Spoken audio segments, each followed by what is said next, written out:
All right, we do start with the passing of Hulk Hogan, and if you think you're going to hear a couple of white guys admonishing black folks, you need to take it easy on Hulk Hogan, then you don't know this podcast very well.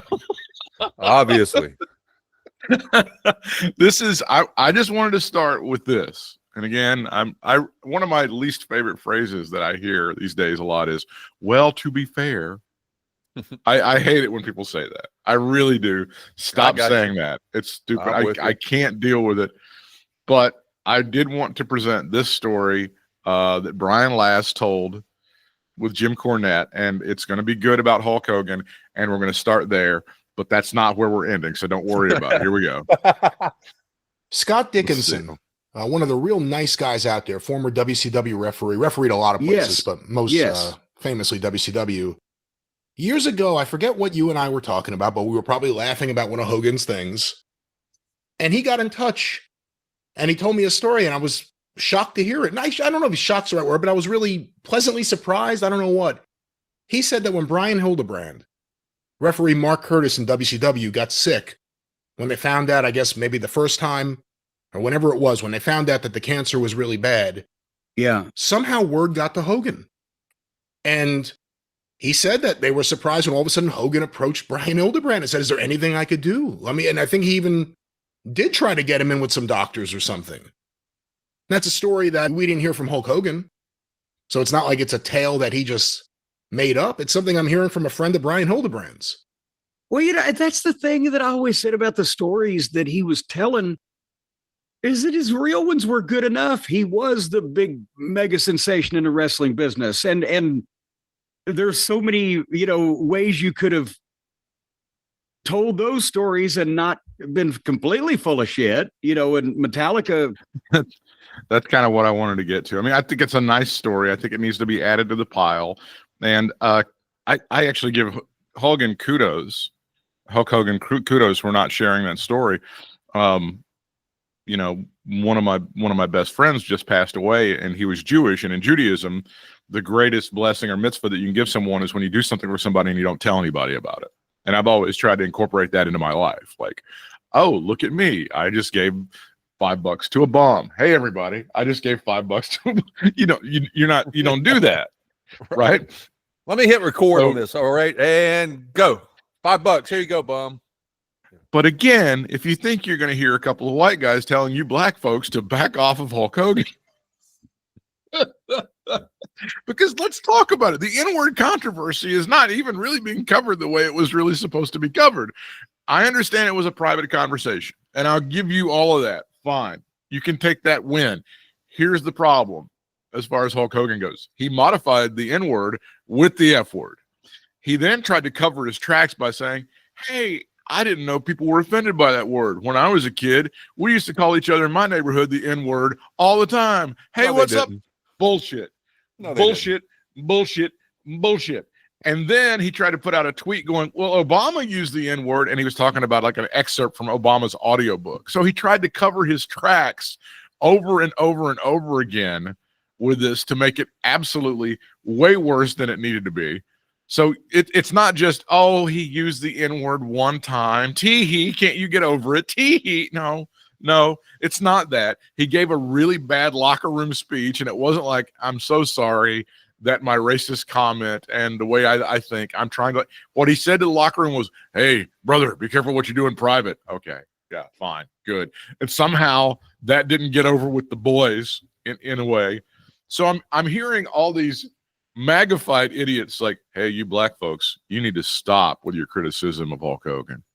You need to stop it because shut up. For you people all the time that are telling us within 5 seconds that what we're doing is fake, you believe the bullshit. He wasn't a real American. He didn't fight for the rights of every man. He didn't fight for what's right. And in the end, he didn't even fight for his life. Dumbasses. Your thoughts on the late Terry Bullock? Yeah, what you said. And you know what, man? You've been preaching about that modifying the N-word thing for a while. Yeah. It's not something you just came up with over the last couple of days. So let me just put that out there, first of all. back when he was good and alive, you were talking about that, you know? Right. So on this podcast several times. So yes, that plus the fact that, and you kind of touched on this a little bit. This whole, I don't know. I don't say everybody, but a lot of people are talking about Hulk Hogan's legacy, I guess, being complicated. It's not complicated. Do you think it's complicated? Is it complicated in the true definition of the word complicated?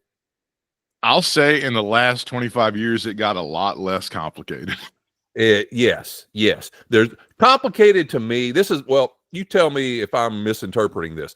If I'm saying somebody's life is complicated, I would say I would take that to mean like their good stuff is, it's out there. There's some good things that they did, but there's some questionable things. Nothing that's been proven. People that it's kind of, assumed a lot of times, but nothing, like I said, nothing ever proven. To me, that's complicated. If something's straight black and white, that's not complicated, man. Right. You can say the man was not a good person.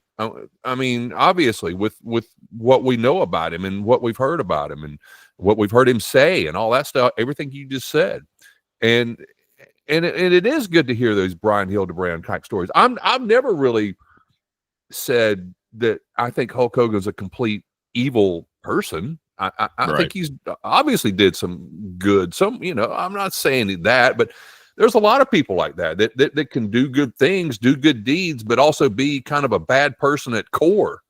I mean, that is possible.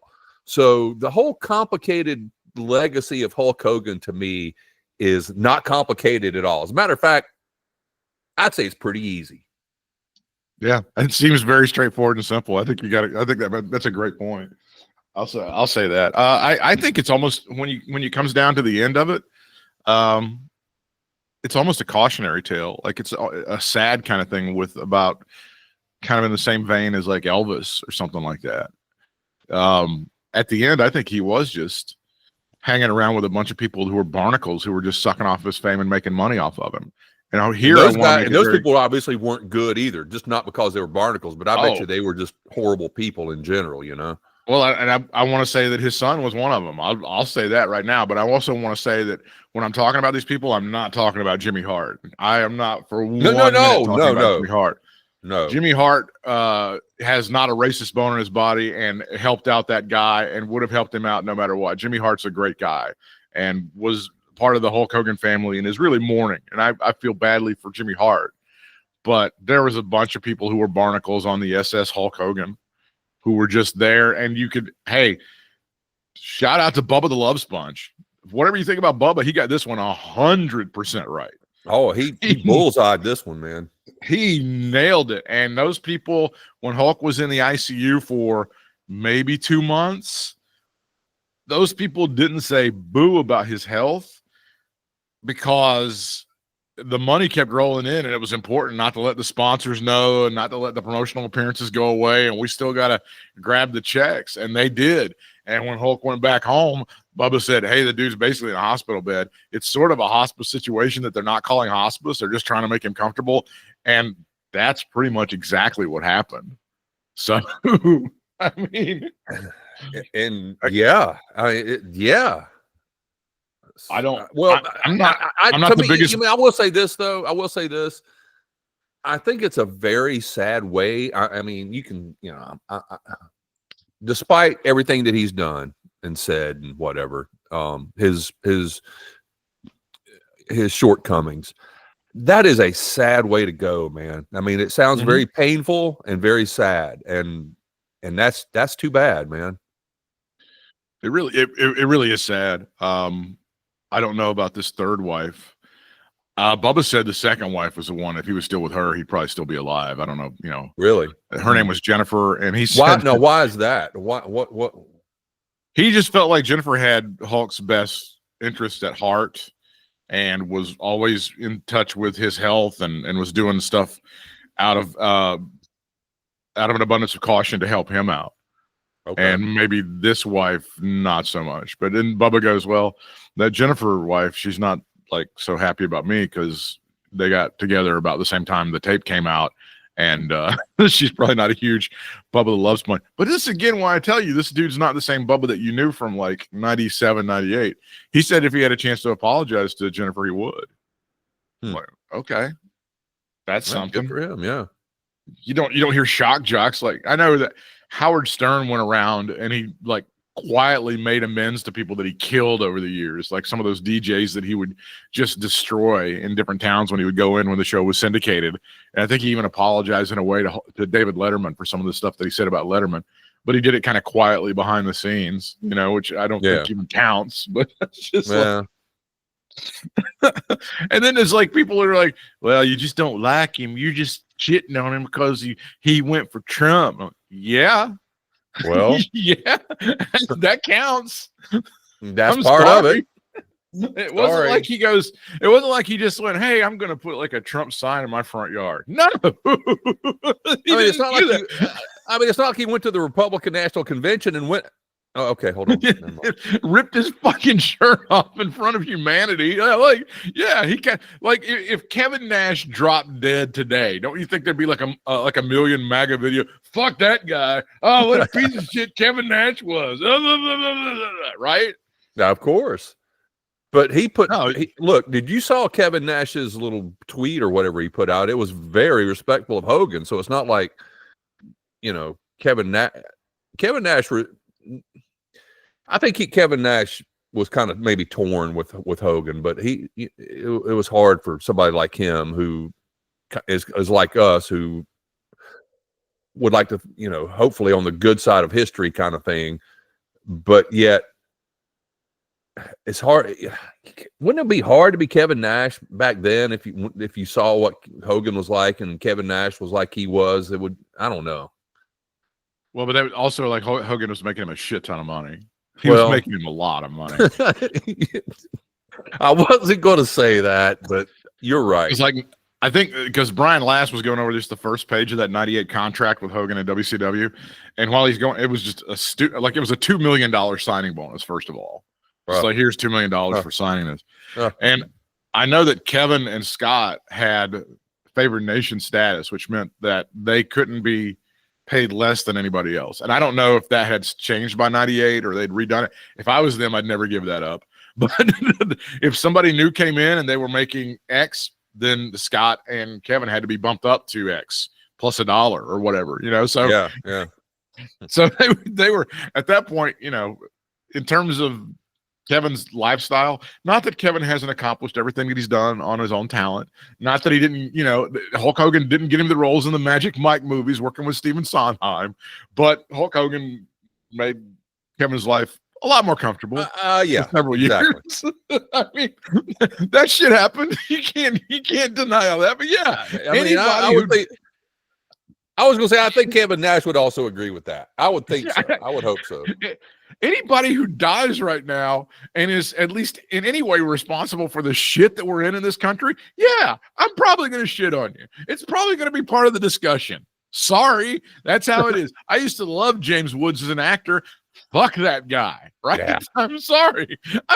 Kid Rock was fine, but Kid Rock gave one of the best performances I've ever seen on The Late Show with David Letterman. Fuck that guy now.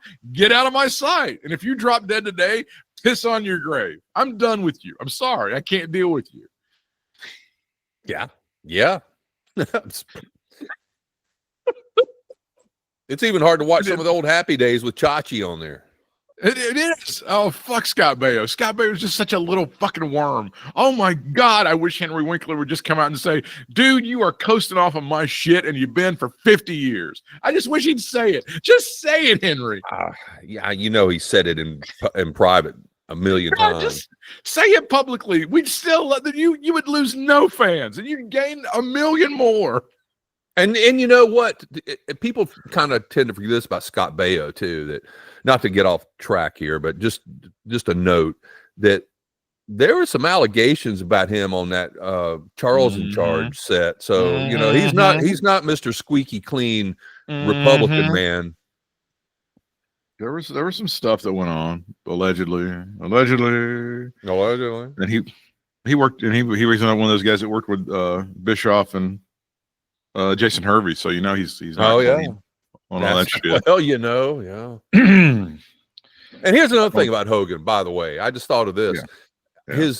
His daughter Brooke, she has not spoken to him, she said, in 2 years. Something like that. Yeah. I mean, what does that tell you? Well, the family just in general is a shit show. Well, of course. I'm not saying she's a solid angel herself or anything, but the family itself is like it's white trash on parade. I don't care if they have millions of dollars. You can be white trash and have millions of dollars on parade. This is my version of the N-word if you want to. If you want to just put it that way.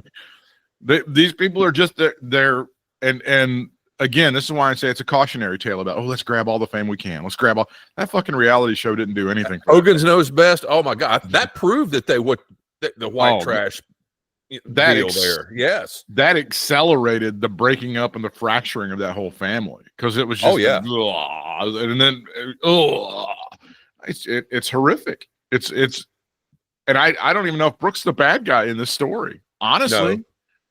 No. I don't think she is. I mean, I think Linda's oh my God, Linda's a fucking mess and a half.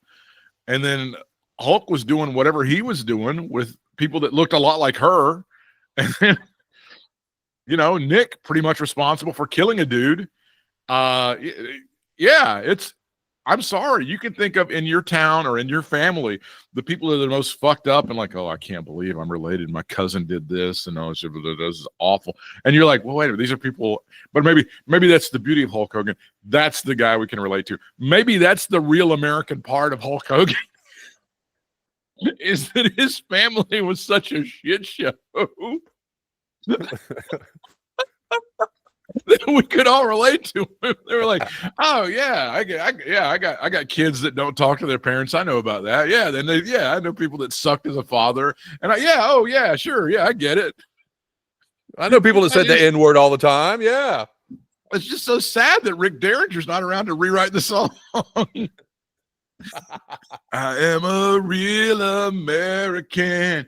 Use racial slurs whenever I can." Fight for no rights of all the white men. Derringer goes down as a MAGA guy at the end too. That's too bad. I know, right? That was like finding out, like when I found out Eric Carmen was a red hat. That was disappointing. And like Jonathan Cain from Journey, and like, yes. It's like, you're gonna make me be on Steve Perry now. I get Steve Perry. I respect Steve Perry now. You fucker. Everything kind of makes sense from back in the day now. When everybody thought Steve Perry was the weird guy. It was, yeah. I was, oh man, he's hard to get. Oh yeah, he's tough. And then all of a sudden, as time goes on, you go, wait a minute, these guys are assholes. I get it. Okay, we see what's going on here now. I think we're starting to get the same thing with Dennis DeYoung. When Dennis DeYoung left, oh my God, Mr. Diva, we can't just deal with this guy. And then after a while, you're like, well, these guys kind of suck. I kind of get Dennis DeYoung's point now, right? Yeah, it's weird like that, What is it? I heard Madam was ill today or yesterday, as a matter of fact. I heard that. Oh, did you? Yeah, I love that song.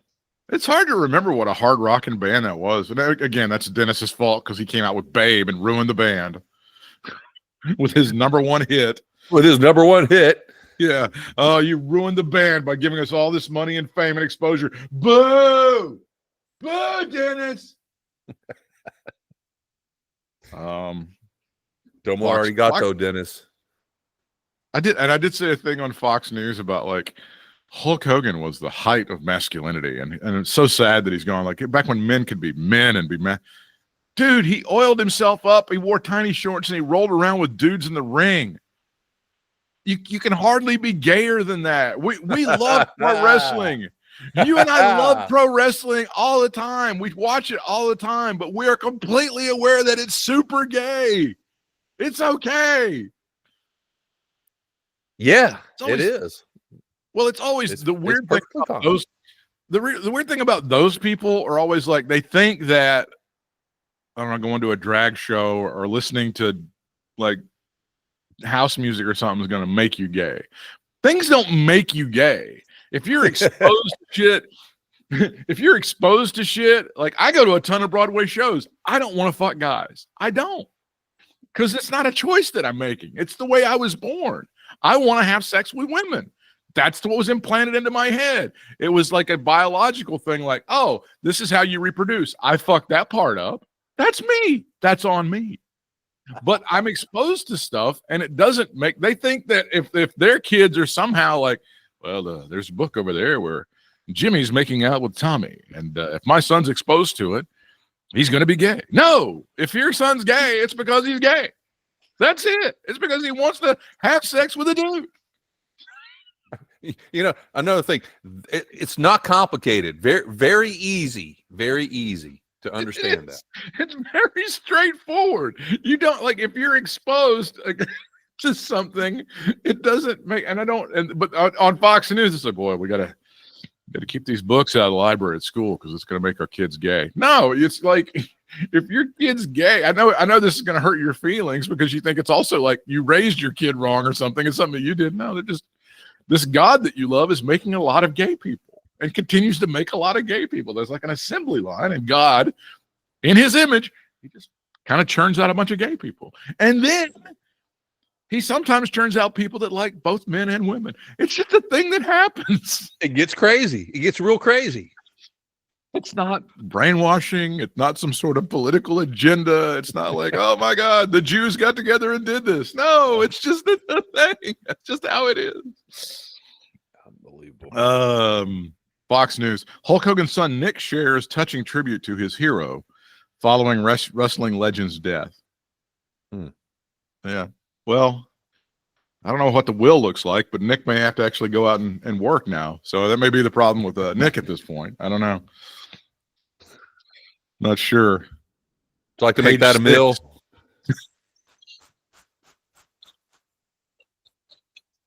You can't supersize that for you.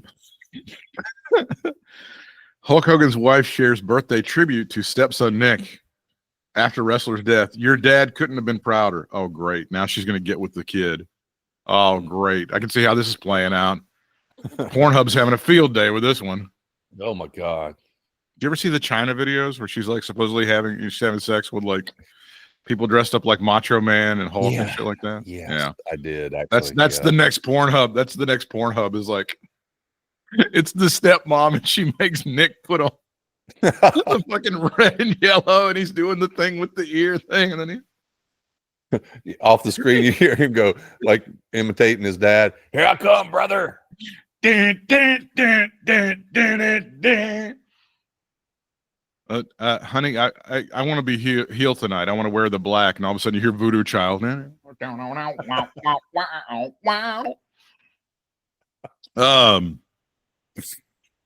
Hulk Hogan's wife, Sky Daly, which is totally not her stripper name, by the way. Sky Daly honored her stepson Nick Hogan while grieving the late wrestler. Daly wrote a heartfelt tribute to Nick via Instagram on his 35th birthday on Sunday, sharing how Hulk, whose real name was Terry Bollea, loved his only son. Happy birthday, Nick. We love you so much. She wrote alongside a picture of Hulk with his arms around Nick. Your dad couldn't have been prouder of the son you are. Loyal, hardworking, and always there when it mattered most. I don't think there's anything in that statement that's true. Maybe they were proud of him. I don't really think he was loyal. I don't know if he was loving. I don't think he was hardworking. Although, again, my favorite word, my favorite phrase, to be fair. I think it would have been tough to be Hulk Hogan's son. I think that would have been not easy. Right? Probably not. But as you get older, you recognize things and you adjust to things. So at 35 years old, you would think he would have been able to adjust to things, kind of like a certain orange man's son. So, Well, I think also like Nick growing up in Tampa, and Tampa is compared to some of the other like larger cities in America is kind of a small town-ish sort of big city. It's not Atlanta, it's not Miami, it's not Dallas. It's kind of its own kind of ecosystem. And so yeah, I'm sure Nick around town, and I think he did take advantage of some of the trappings of, you know, his dad's fame, et cetera, et cetera. Sure he did. They said there were going to be like two. They said there were going to be like two memorial services, but I haven't really seen the plans for all that. Did you? What'd you think of the SmackDown tribute? You know, honestly, man, I almost texted you and right before SmackDown came on, and I was just going to say, I don't know if I can handle this tonight because I knew what they were going to be up to. But you know, once they started and I got into it, it was fine. They needed to show it. I mean, there was big moments that they showed. They weren't just showing any little thing about Hogan. I mean, everything they did was fine. It was. In my head, I made it out to be a little bit worse than it was, and like I said, everything was well done, and I guess it was deserved. However, that being said, to be fair, I don't know if you paid attention, but I actually went back and watched again just to pay closer attention. But when they had everybody gathered on the stage. Right. If you go back and look at that and then look at the one they did for Eddie Guerrero, total different vibe, man. Totally different vibe. I'm sorry. There were people in Hogan's, and I know everybody reacts differently to stuff like that, I guess, or whatever, but there were people just kind of looking around. You know, people looked like they were bored to be there. In other words, there were just no emotion on their face at all, you know. Oh, not everybody, but a lot of people. Kind of like, yeah, the principal is making me come to this assembly. Basically, that yes, on some people's face, yes, for sure. Because they did. I mean, man, go back and look. Well, there's been a forensic breakdown of the looks on people's faces, and the number of like people of color who were on that stage who may not have been super happy to be there. You know, that was one time I wish New Day was on SmackDown. I wanted to see them. Yeah, it's funny when the lines can be crossed on certain shows and then not, right? Right. Sometimes the Raw people can show up on SmackDown, but no, not tonight. No. Lines. This is the forbidden door right here. This is the forbidden racial door. Oh, Jesus. Yeah, I guess they're going to do that. They won't do that for Raw, will they? They won't do that twice. Or will they? That would be very interesting to think about. Because I don't know. You know, it's two very different products as far as the companies that are using them. And you don't know if the people at Netflix are going to be like, let's tone it down just a tad. I don't know. Yeah. I have a feeling they're going to show a lot of the same clips and stuff like they did on SmackDown, you know, with him and Andre and all that stuff. But well, that's one thing that's never changed from WWE is like their ability to turn around stuff like that very quickly and show just unbelievable video presentations of like pre-recorded stuff, and that stuff's unbelievable. That's the state of the art in the business. Yeah, that whole little package they did on Hogan was real. I thought was really good at the beginning there. So, you know, say what you want, but I mean, we talk about this a lot, and we talked about it a little bit, hit on it a little bit tonight with music and stuff, separating the artist and the music, and you know, it's kind of easy. I don't know if it's because it's Hulk Hogan or whatever, but maybe it's easy for everybody. It was a little bit harder for Chris Benoit, maybe. I'm still having a hard time with that one, but separating, not that what Hogan did was not as bad. I don't want to say it wasn't as bad and all that stuff. I just, I don't want to say that. I'm just saying, I think it's because more who Hulk Hogan was and his stature in the pro wrestling world and stuff. I think it was easier for me to separate the wrestling. Not that I was never a big Hogan fan to start with. Before all the racial stuff, I was more, when you and I were growing up, it was really more like are you a Hulk Hogan guy or are you a Ric Flair guy? Right. Yeah. I was a Ric Flair guy, and I think you were a Ric Flair guy. Oh yeah, no, I would say I got into it though when it became more national. They started doing Saturday Night's Main Event, and the WrestleMania started picking up. I'd say 85 to 90. I got into, but I never like the argument about like who's better, Flair or I was never thought for a minute that Hogan was better than Flair. Exactly. I mean, that was never a thing that entered my mind. But it does. I mean, it brings up the salient point. Have you considered how you're going to feel when the Nature Boy inevitably passes away? You know what? When I saw the clip of them at who TMZ or whoever it was that asked him about Hulk Hogan when it happened, and I started thinking about that. I'm like, what's it going to be like because Flair's got his own little demons to deal with. So I mean, I don't think it's quite as bad as Hogan, but it's still tarnished, and I'll probably shed a tear for Ric Flair. That to me, that's your complicated legacy right there. Because you talked about how some things are simple and some things are that one may be a little more complicated. A little more complicated. There's some things that are cut and dry with Flair, but there's also some things that aren't cut and dry. So yeah, it's and here's the thing. Here's the thing about Flair. And the same exact thing could have happened with me if it were Hogan. But I'm just going to say it's Flair because it was Flair. But when I was a kid and I met him and I was scared to death, he was the nicest dude, man. He was so nice to me, and he could, and it was so obvious that I was scared to death and nervous and everything. But man, he could have just brushed me off like a little speck of dirt, but he didn't. And I've always remembered that, despite all the bullshit with him. So, I know that's a personal thing. It's it's a testimonial kind of thing, but it happened to me. So I got to take that into consideration on everything, No, I think that's completely fair. And you really met him before he became quote unquote the Nature Boy. Oh, so yeah. Oh, that was it was right at the beginning. It was back when he was like he was just coming up in the territory. It was before the plane crash, I think, even when you met him, right? Exactly. It was not too far before that. It was right around that same time, really. But if anybody remembers, it was back in the time when he and the plane crash, that tells you when about it was. But he and Flair and Valentine were a tag team back then, and that was the big thing. And so, but yeah. This is a story from the Associated Press. Hulk Hogan's death resurfaces painful contradictions for Black wrestling fans.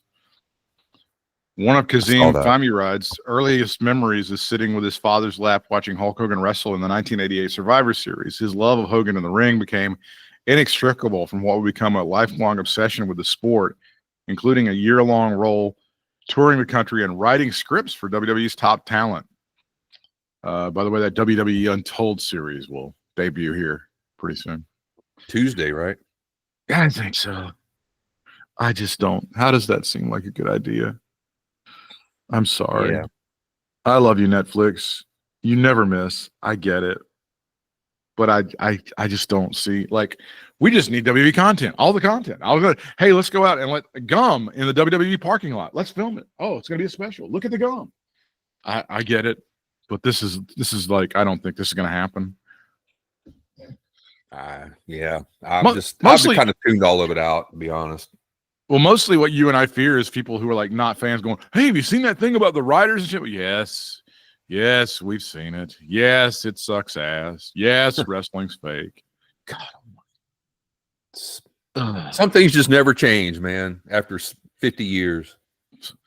He was a superhero to a lot of people, including myself, said Famulide, but who is a Black and now hosts the WWE themed podcast, The Ringer Wrestling Show. He remembers Hogan telling audiences to train, say your prayers, and eat your vitamins, often in front of giant American flags. But for the 38-year-old Famulide and other Black wrestling fans and sports commentators, Hogan's death this week at the age of 71 has resurfaced in irreconcilable contradiction in the iconic wrestler's legacy. Hogan's undeniable role in broadening wrestling's appeal to fans of all backgrounds versus his well-documented racism. You never got the feeling that Hulk Hogan truly felt remorse, Famulide said.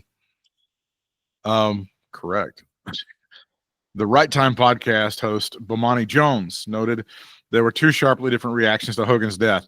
Remembrances have split between those who see no need to harp on past controversies and those who struggle with his behavior that once got him banned from WWE. You can tell which camp we're in. I don't even really struggle. I'm sorry, but the guy we saw this century, that was the real guy. That's the real you. Sorry. I'm sorry if it was a private conversation.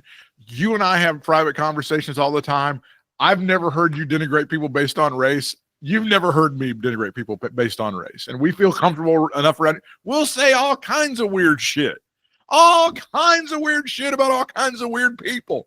We've never once went, oh man, it's another one. None of those N-words, just over there just being lazy on the street. There he is again. All they do is suck money out of us. We don't do that because that's not how we feel.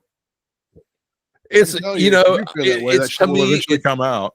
It's a shitty thing, but to me, hearing you say that, it's so comical to even think about us talking about shit like that. It's just exactly. Well, it's another Hispanic guy. There he is over there, just going out there and raping our women. I mean, but there are people that. What the hell's ICE when you need them? God damn. That's right. There are people who think that. And guess what? They voted for Trump. Okay, not all the people who think that way voted for Trump, but they went in with the people who did vote for Trump. They did. They did. Bomani Jones says this was never going to be one where people were going to mourn quietly. I don't remember the last time I've heard or thought about somebody who, when they died, it was so polarizing. This to me is one of the most polarizing deaths that I've seen. Like, yeah, it's been a while. I'd be hard pressed to think of anybody offhand. Maybe when Henry Kissinger died a few years ago, because I wasn't alive. I was like a child, like a toddler when all that shit was going on. But there were a lot of people who were like, kind of a war criminal, kind of. Yeah. You can't argue. It's hard to argue.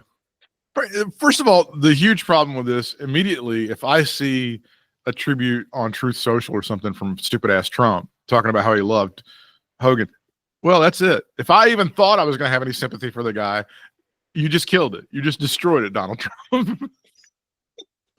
He's not said anything about it then, I don't guess, right? He immediately put out a post on Truth Social or X or something, and he said that Hulk Hogan was MAGA all the way. Oh, okay. If you were on the fence, fuck that.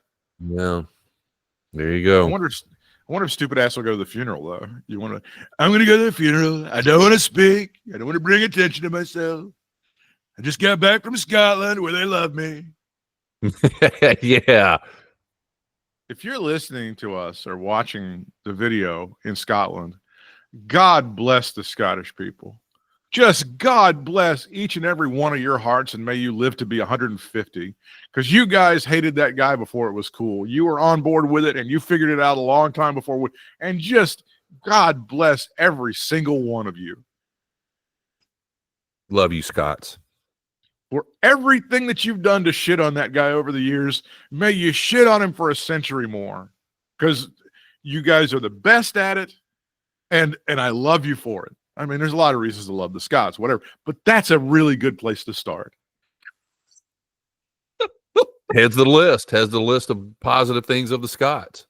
And I'm sure you saw him cheating at golf today. I'm sure you saw his caddy. Yes, Jesus, come on. Dude, that's a daily thing. Every time that dude plays golf, he does some shit like, he does. He does. Well, among the guys, because it's a game of honor. It's a game of honor. Well, he shouldn't even be playing it. If you cheat at golf, that's how you're going to be at life. That's what they say. That's what the golfers are going to be.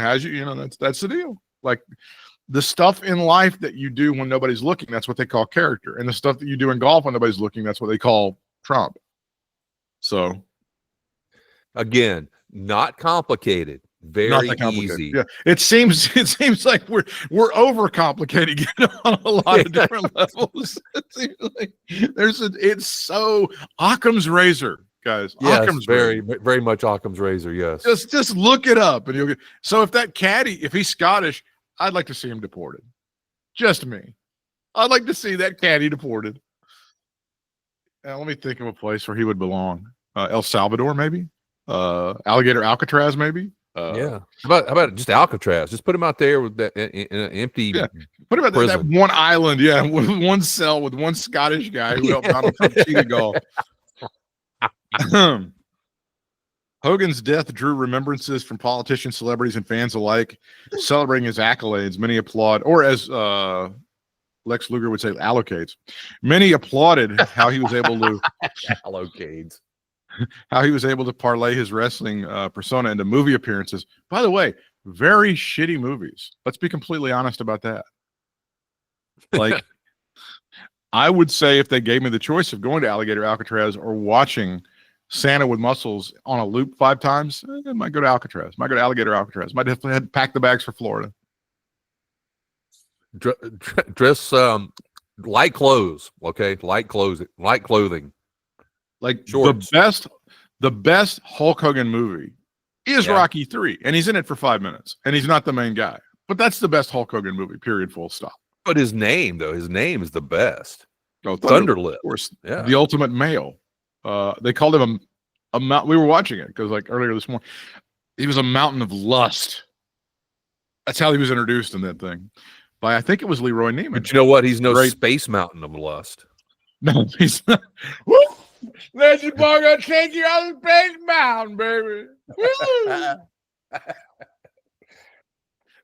Brian Last had a funny observation when Ric Flair came into the WWE and you know Hulk Hogan's doing say your body, take your vitamins, say your prayer and all that shit. And Hulk Hogan goes again, I'm gonna come to your town and I'm gonna out drink you and I'm gonna out fuck you.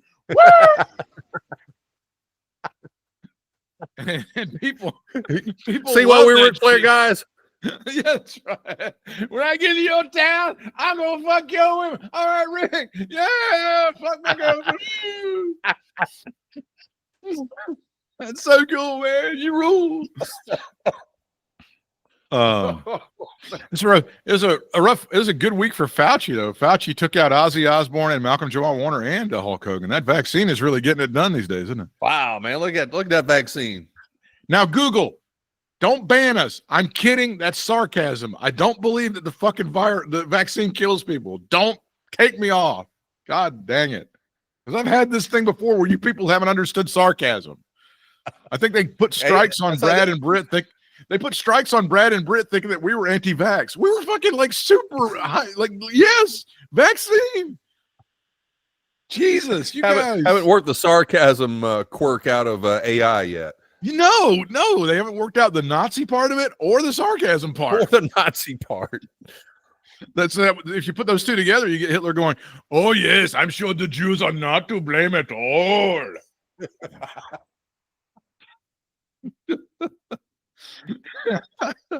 They had nothing to do with us going into the shitter.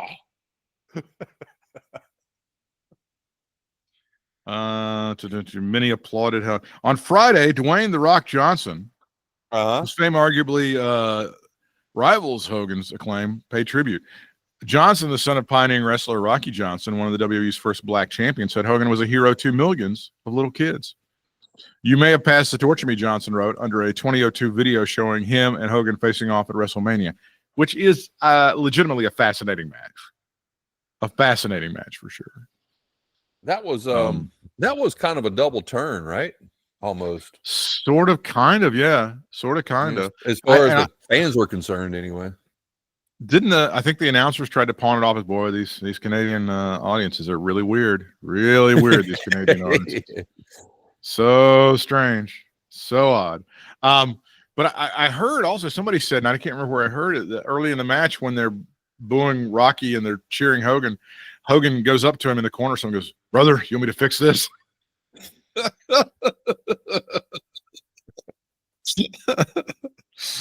Rock continues, but you, my friend, drew the house, meaning you sold out every arena and stadium across the country in your prime as Hulk Hogan, on your way to becoming the greatest of all time. Other notable black professional wrestlers, from Booker T and Mark Henry to Jacqueline and Carlene Jazz Moore Bignod have found success and fame in the WWE, but just as many took Hogan's death as an opportunity to recount Hogan's more controversial behavior.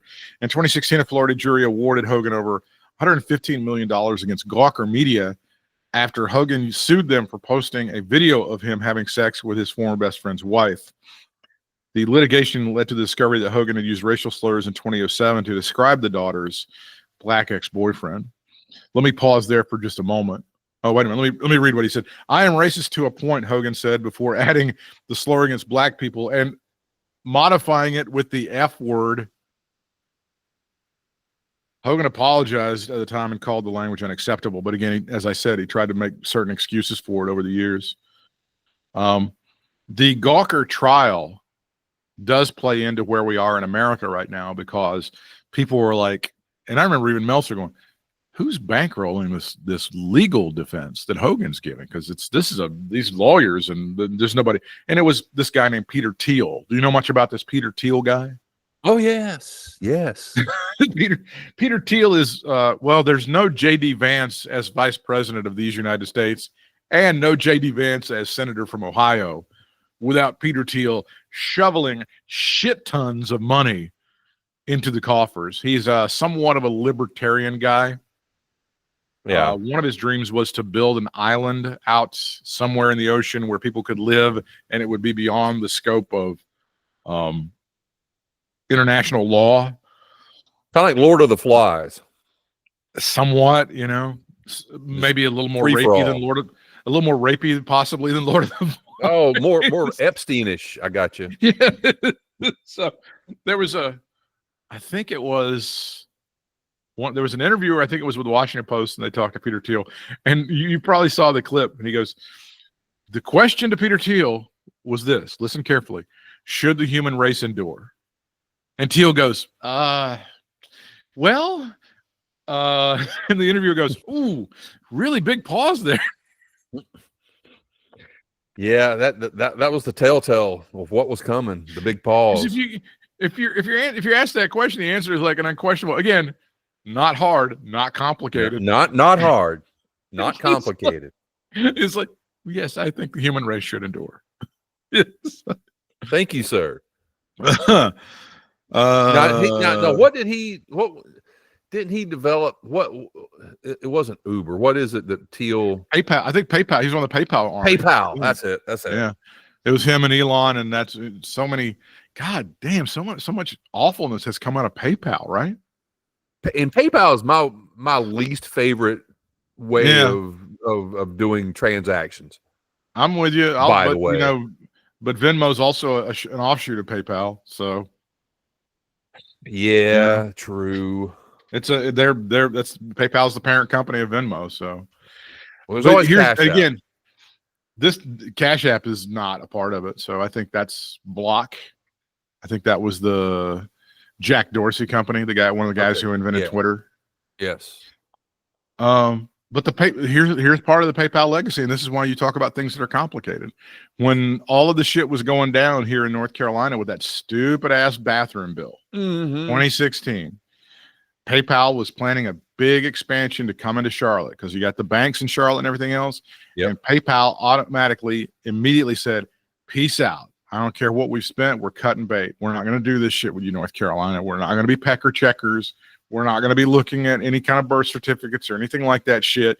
We will not be coming to your state because you apparently are stuck in the dark ages. So fuck that. Yeah. Well, that was just one example. Around the same time, some outlets reported that Hogan used the same slur on a recorded phone call with his son. One of the most disturbing things that he said to his son in those phone calls, and I don't know if you remember this, he was trying to console Nick because I can't remember the name of the guy that was in the car with Nick, but the kid that was in the car with Nick was in a coma or whatever. And Hulk was kind of like, well, let's just say his name is John or something. He said something like, man, John had to be doing some awful shit for God to come down on him like that, Nick, man. That's not on you, man. He must have been a really bad person in order for that shit to happen to him. Yeah. That's not been reported that much, right? Over the past few days. Yeah, no, it has not.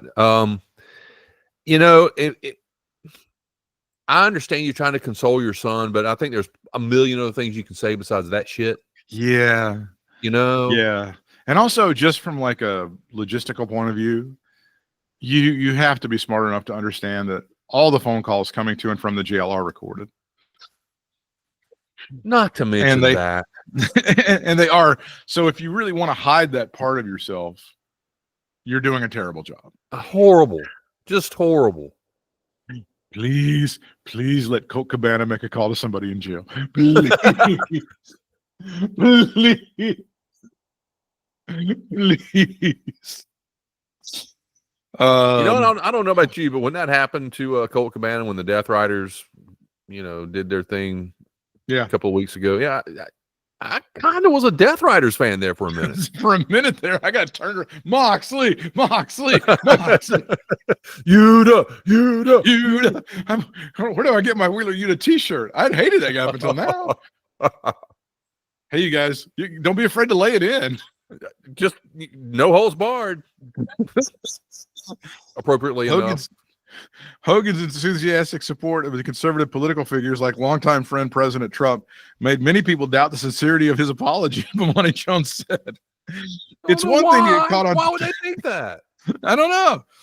And again, it's a different conversation we're having. If somebody went by his house and took a picture and went, well, he's got a Trump billboard in his front yard. Okay.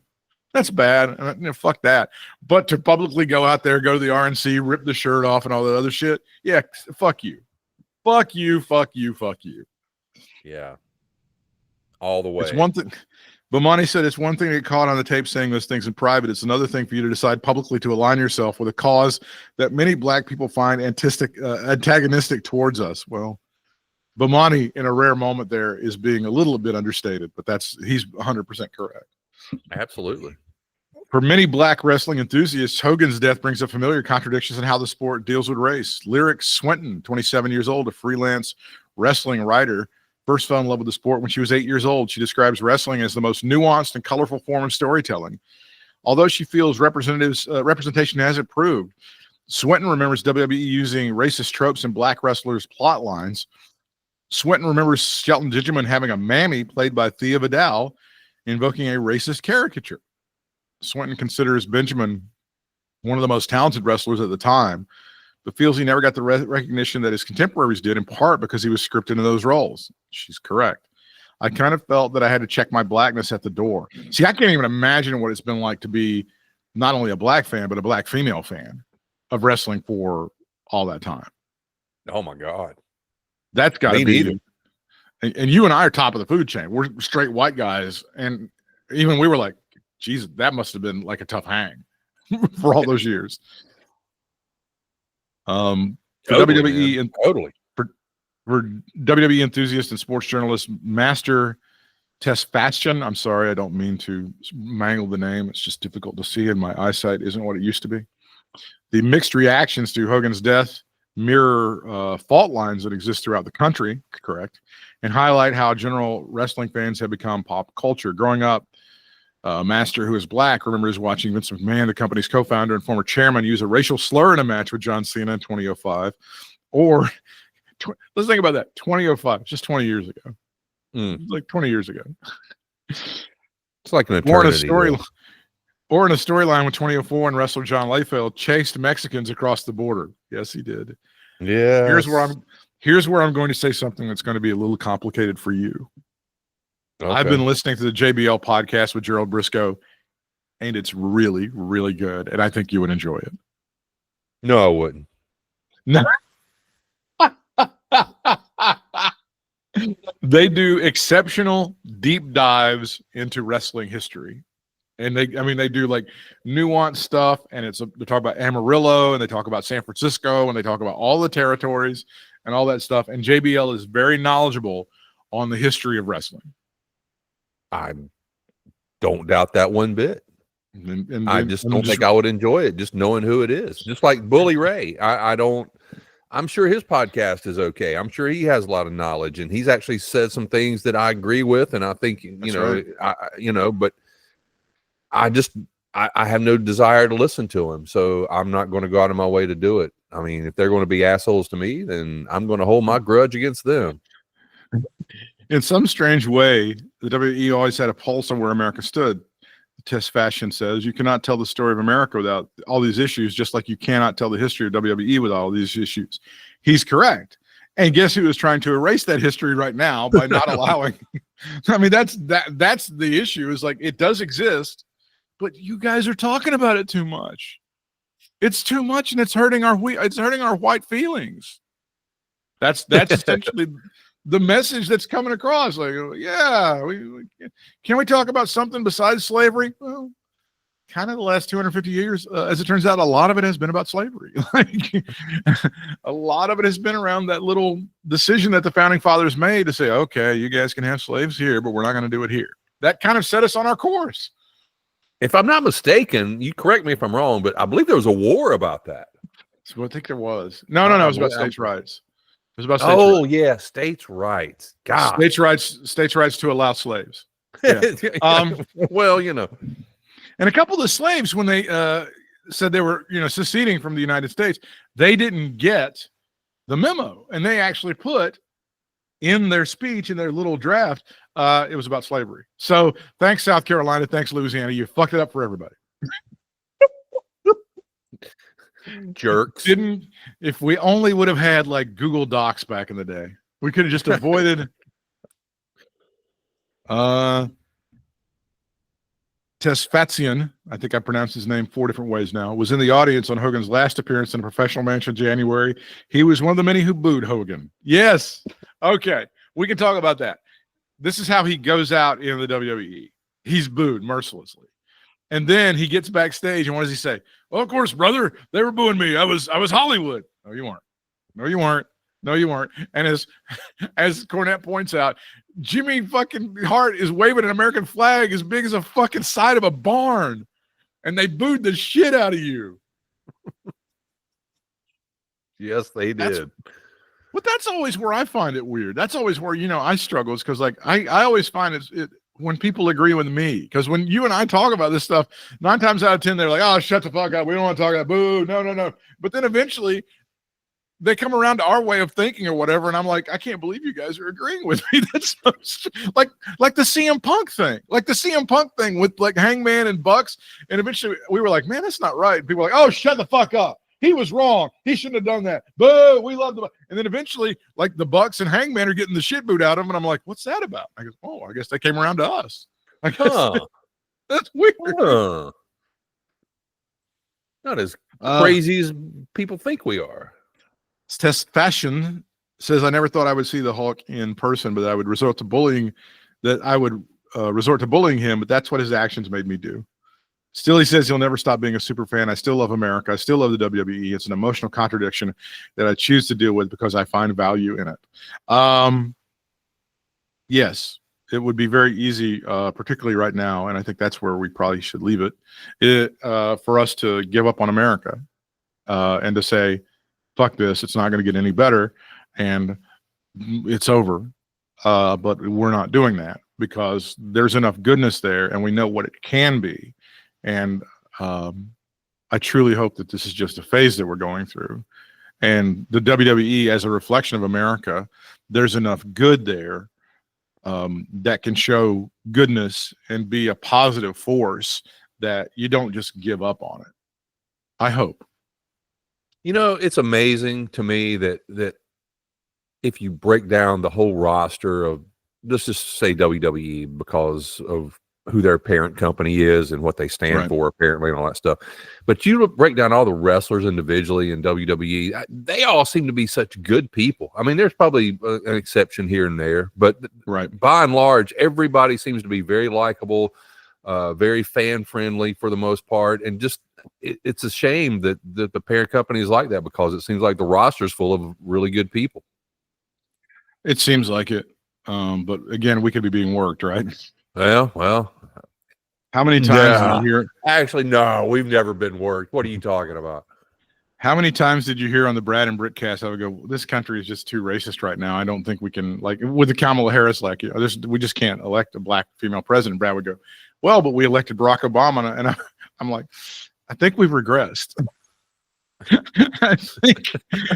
I think we were like That was the people. peak.